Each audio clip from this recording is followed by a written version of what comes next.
These are the clothes that the lady chosen from the audience was wearing, right? Her clothes are here, but she's nowhere to be found.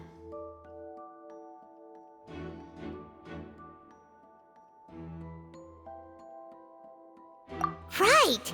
And do you really need to do that if you're kidnapping them? Ugh, this is so confusing. Paimon doesn't want to be a detective anymore.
What is this place? It seems someone could fit through here. Could this have been the suspect's escape route? Alone, perhaps. But if they had to pull another person with them, the space would be too narrow. But there are no other ways in or out of here.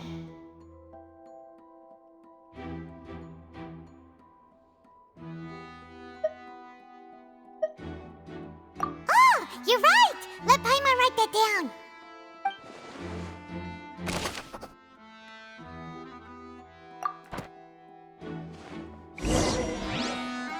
Seems we're just about done investigating down here. Yes. Let's head back up.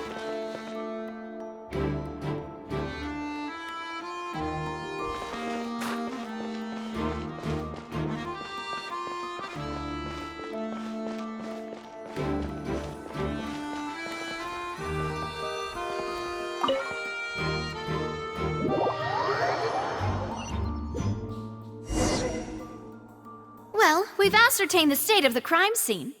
Let's find a place to sort out our findings once Malus returns.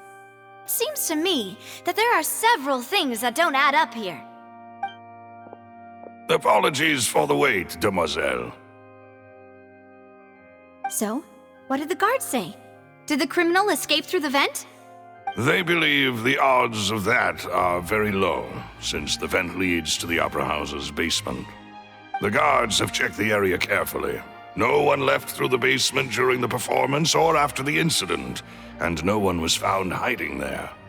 So the tunnels become like a secret chamber then! You know, like the kind you usually see in novels!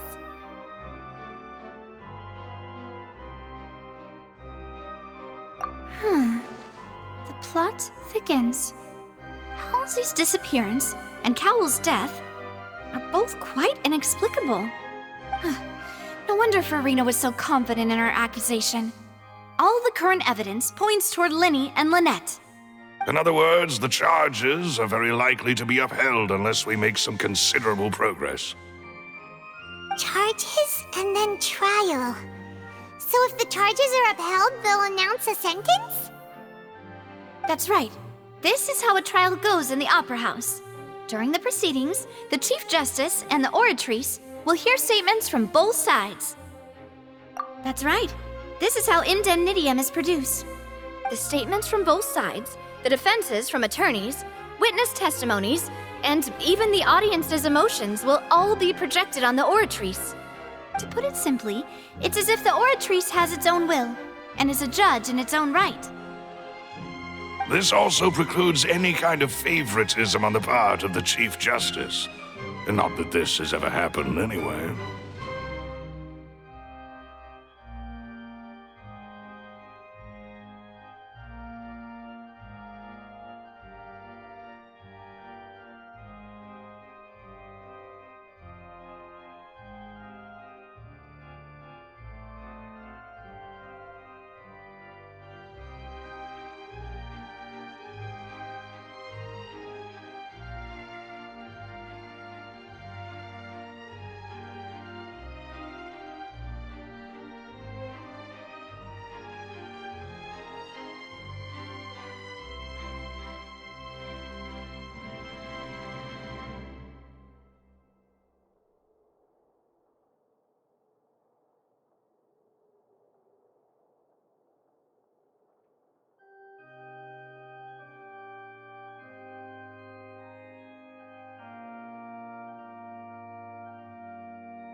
Once both sides have finished speaking, the Chief Justice will make his final decision. This, too, will be used by the oratrice as a reference. Then, finally, the oratrice will be consulted by officials. The result it returns is the will of justice itself. Huh? So that machine is the one that actually decides? Paimon thought Neverlet called the shots. In practice, there is very little difference. Both have always come to the same judgment, which is why people have great faith in the Chief Justice. Ah, yes, the guards also asked me to convey that none of us will be allowed to leave this place before the trial. Huh? Why? Because we've chosen to act as the twins' proxies. That makes us persons related to the case. They're concerned that we might be colluding with outside parties, or that we might find outside help to disrupt the case. And even if that were not so, it could prove problematic if we happen to spread key information about the case ahead of time. I'm ready to break out at any time. Whoa! There's no need for that!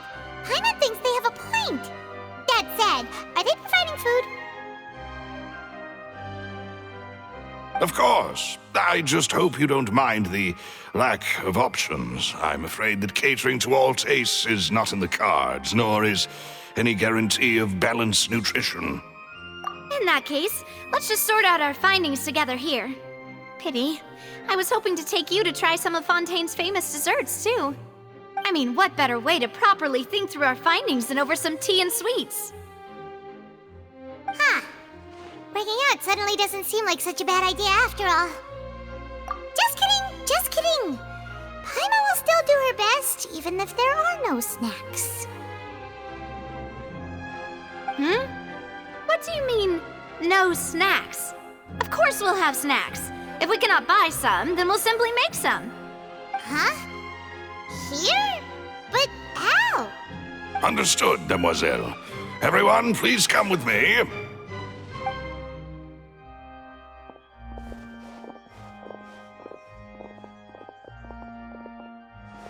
Wait, you're carrying a portable stove with you? Yes, I must be prepared to meet the Demoiselle's baking needs whenever the fancy strikes her. I have eggs, sugar, and almonds at the ready. Good work, you two. Then I'll get to it. Please sit tight for a moment. You'll get to taste my awesome snacks soon enough. These three are quite the interesting group.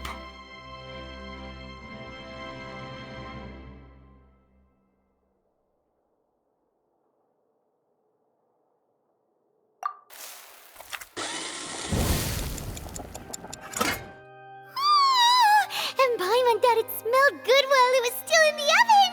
Oh, it's even better now. Paimon can't stop drooling. From the way you had these two guys carrying all that stuff around, Paimon thought you'd have them do more during the baking process. But you ended up doing the entire thing by yourself. Beating the egg whites, grinding almonds, everything. I was applauding. And I was giving encouraging smiles.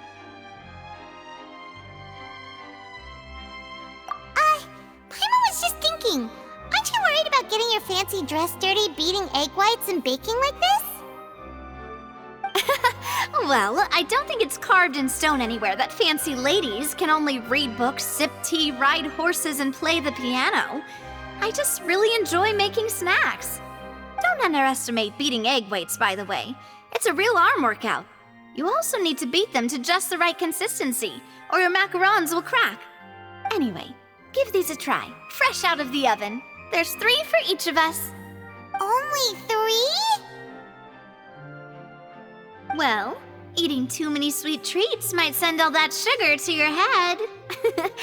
You wouldn't be able to think clearly about the case on a sugar rush, would you? Tea is ready to be served as well. This is Demoiselle's favorite, strong black tea with a floral fragrance that clears the mind and lifts the spirit.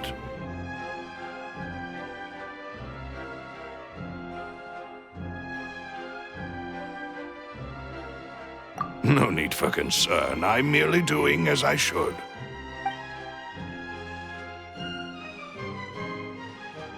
All right then. Down to business. As Paimon mentioned previously, the tunnel seems to be something of a secret chamber. However, we can assume that Linny and Lynette were not alone within it. Some criminal also occupied its sealed confines. The magician twins could have committed the crimes, of course, but they lack any logical motive. Exactly! Why would they do such a thing right when everyone was watching?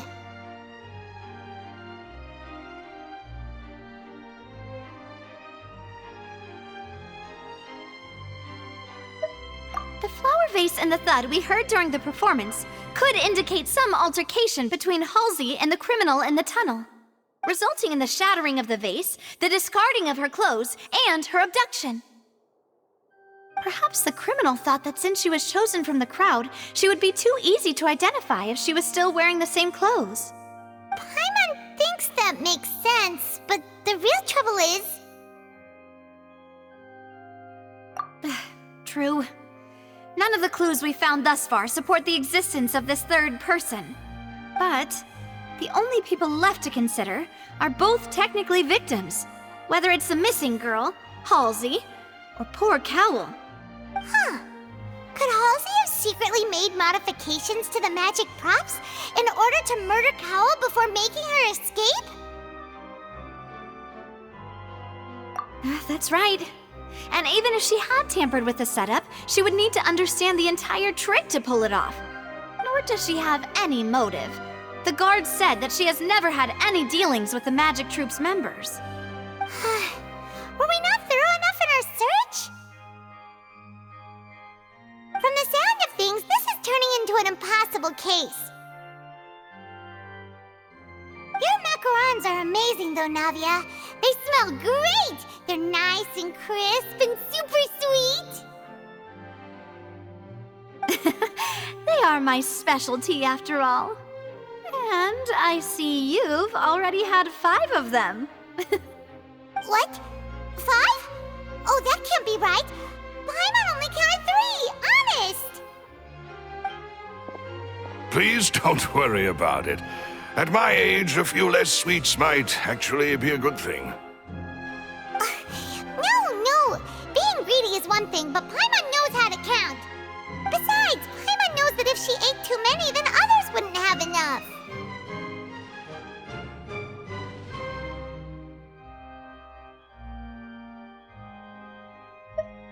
Wait! Even you don't believe Paimon?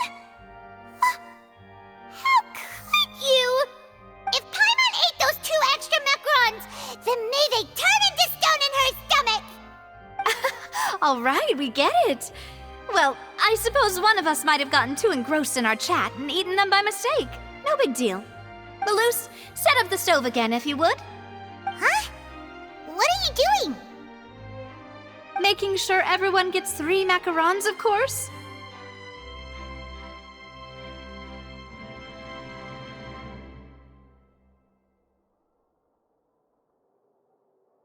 Exactly! We don't want to trouble you. As you wish, demoiselle. And I have the egg, sugar, and almonds. Well, this really is your hobby, huh?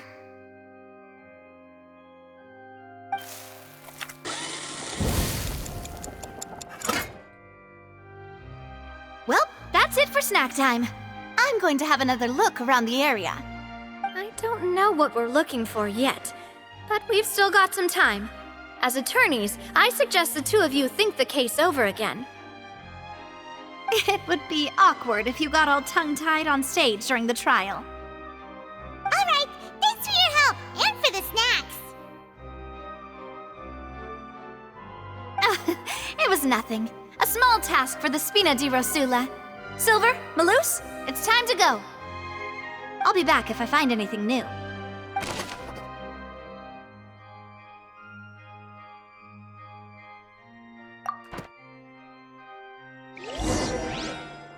All right, it's time to put our heads together. We've got to get our defense ready for the trial. Oh, it's probably gonna be a long and difficult case. There's no point in worrying about that now. We just need to prepare. Here, take Paimon's notes. They should help you review the situation.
Impossible things don't just happen. We'll get to the truth one way or another. Just relax. Even if everyone else suspects Lenny and Lynette, at least we will be supporting them from the stands. Besides, I doubt Farina understands any more about what happened than we do. Thanks, Navia. Well, we'll be going then. Best of luck to you.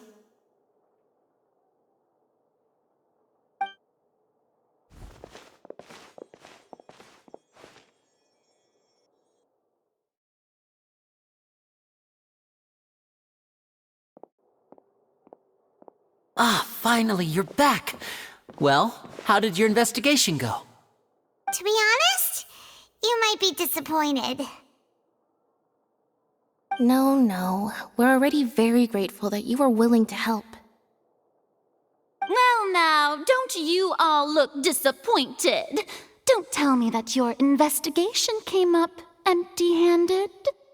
That was to be expected, of course. The guilty can never produce proof of their innocence. But don't let that stop you. I shall be terribly disappointed should you, my most anticipated foe, concede so easily.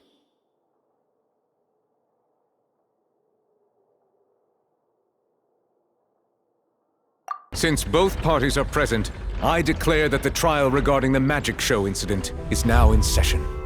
Firstly, in order for the audience to understand the causes and results of the incident, could we please have Mr. Linney explain the trick?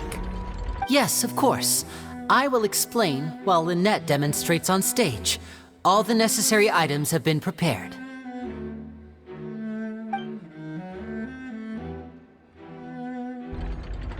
Thank you, Mr. Linney. In that case, I take your statement to be that you ran to and remained hidden within the magic box in the audience stands once the trick began, and thus could not have committed the crime.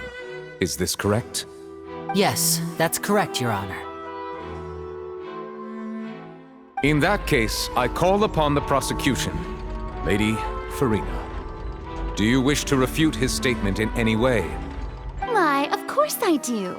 Allow me to take the first shot and break this case wide open. Mr. Linney is clearly lying. There is no way you could have been in the box the whole time if you were to abduct Halsey and murder Cowell.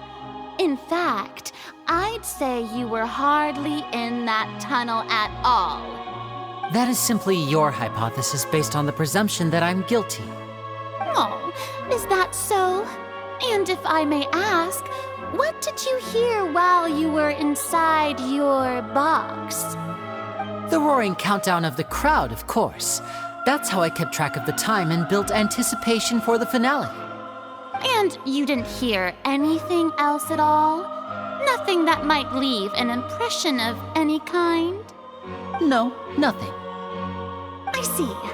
But when the count reached 30 seconds or so, there was a thud. One so loud that I believe practically everyone heard it. Huh? Hey, hang on. Something's not right here.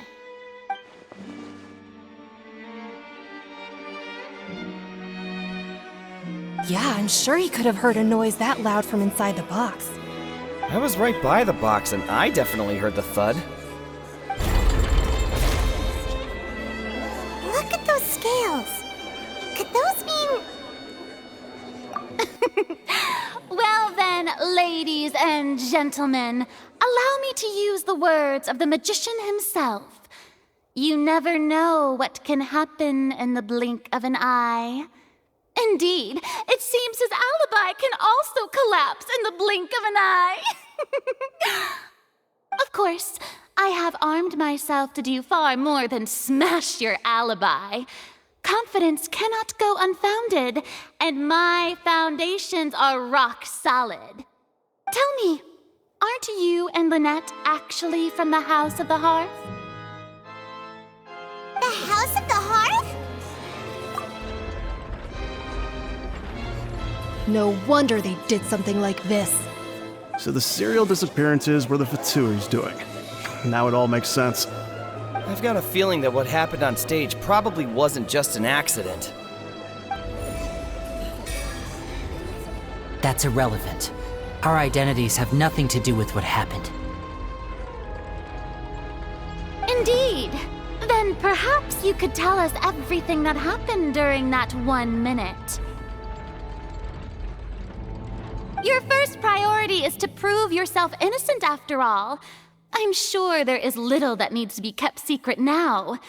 Unless your script already has holes in it. The Outlander is speechless. My, oh my, don't they look flabbergasted? Now comes the infighting and discord, I suppose. This was almost too easy. Good thing I made all those preparations. Seems the all-nighter I pulled last night is really paying off. Hey, Linny, why didn't you tell us this before?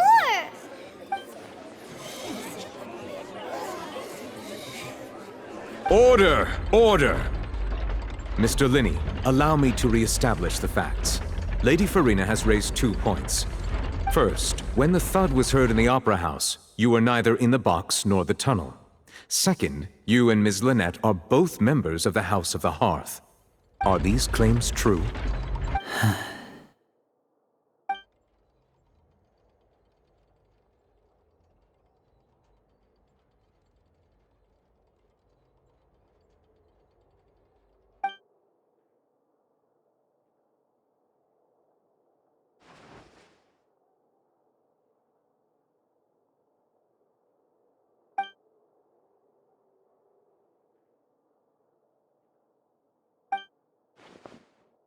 Please answer my question, Mr. Linney. I'm sorry. Yes, they're true, Your Honor.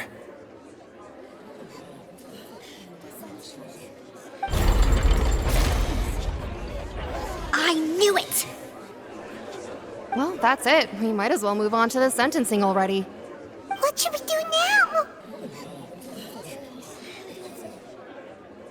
Granted.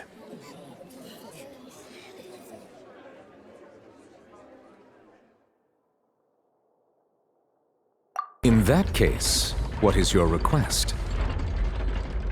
Is that really necessary? They're already as good as guilty.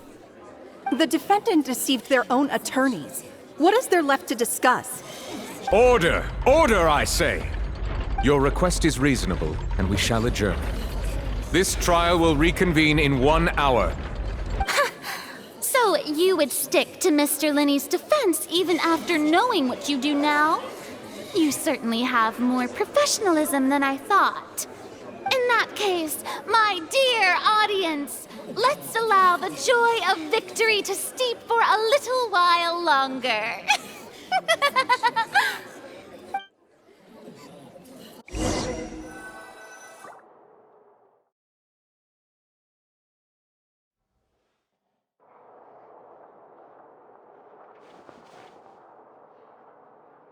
Well, this is awkward.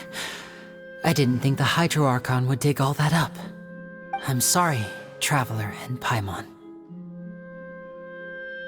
Yeah, sorry. Paimon doesn't know where to start. We trusted you two. We based our entire reasoning on the assumption that you weren't bad guys.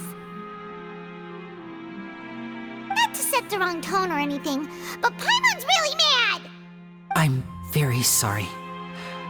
I know you're angry, and reasonably so, but please, let me explain. I know you've clashed with the Vatui several times before. I wouldn't be surprised if just hearing the word is enough to make you upset. But our organization is very, very large, and the Harbingers have very different personalities and goals. Right now, we want to save people. As many as we can. That's right. I'm sure we're on the same page when it comes to this nation and the disaster that its people might face. I knew if it weren't for our respective identities, we could become good friends. That's why I didn't wish to flat out lie to you, but chose to hide some details instead.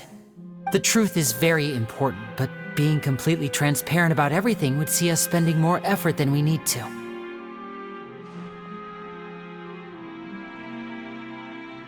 Right. So, you be the judge. Heck, if I were you, I fear that I'd even struggle to trust me at this point. You met a Fatus who works as a magician, a trickster by trade.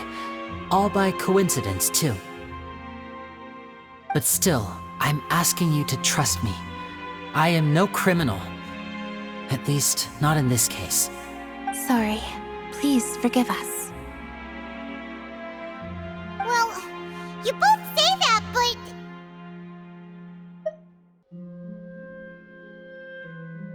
Right. Let's hear your answer first, and no lies now! Of course. I'll answer any question you ask. We've been trying to find out how the Oratrice operates. We want to know why it has a consciousness. Why can it deliver sentences accurately? During our investigations, we learned that the machine's core is beneath it. From that moment on, Lynette and I have been designing this box swap trick with the objective of getting close to the core. Is that why you needed a whole minute? That's right. In truth, the audience would take about 75 seconds to count down from 60, while I would only need 15 to get to the opposite box. So, after jumping into the tunnel, I accessed the Opera House basement via the vent, and went to investigate the room in which the core is stored. That air vent was created during the construction of the tunnel specifically to execute this step. Well, nothing. As soon as I reached that room and was about to investigate, I heard someone's voice. Which should have been impossible, of course. I was quite certain that I was the only one in the room. That voice seemed to recognize me and tried to speak to me. I chose to err on the side of caution and retreated the way I came. On the way back, I saw the broken vase and the clothes on the ground, but the countdown was almost finished, so there wasn't time to give it any thought. After that, the homicide occurred just as you saw. Well, that explains why you didn't hear the thud. Because of that prophecy I told you about, of course. We must know all we can about this nation's secrets in order to deal with that prophesized crisis. That's the only way we can save everyone. So, there you have it. The whole truth. I swear, I didn't hide anything from you this time. It was never my wish to proceed under this cloud of mistrust either. But like I said earlier, you can be the judge. If you want to leave because you don't trust the Fatui, there's nothing I can do to stop you. Well, Traveler, you decide. Paimon will follow your lead however you choose.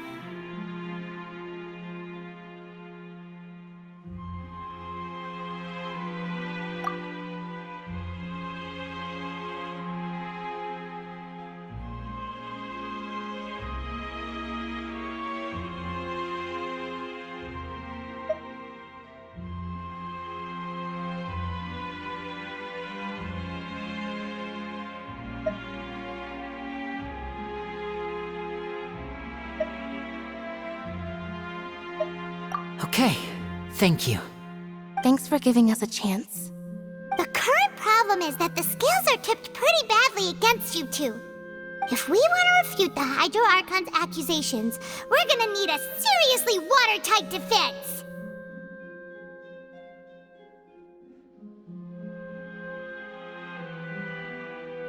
Huh?